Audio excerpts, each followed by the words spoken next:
জাহের আলভির এখন জামিন মঞ্জুর করা হয়েছে। জাহের আলভি প্রায় 2 মাস জেলখানায় থাকার পরে 2 দিনের রিমান্ডও সহ্য করে এখন তিনি মুক্ত আকাশে শ্বাস নিতে পারবেন, কারণ জাহের আলভির এখন জামিন মঞ্জুর করা হয়েছে। তিনি এখন তার সন্তানকে সময় দিতে পারবেন। তিনি এর আগে ভিডিওতে নেপালে থাকা অবস্থাতে বলেছিলেন যে তিনি তার সন্তানের জন্য হলেও বাঁচতে চায়।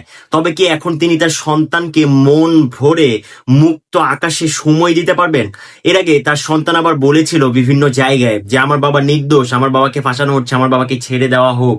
এখন অনেকজন আবার মন্তব্য করছেন যে শুধুমাত্র ছোট বাচ্চা হয়তো কিছু বুঝে না সেই জন্য বলছে, কিন্তু আবার অনেকজন মন্তব্য করছেন বাচ্চার জন্য হলেও তাকে কিন্তু আসলে সাজা কমিয়ে দেওয়া হওয়া উচিত ছিল। তো এখন জাহের আলভি কিন্তু মুক্ত আকাশে শ্বাস নিতে পারবেন। এখন তিনি কারাবরণ শেষ হয়ে বের হয়েছেন।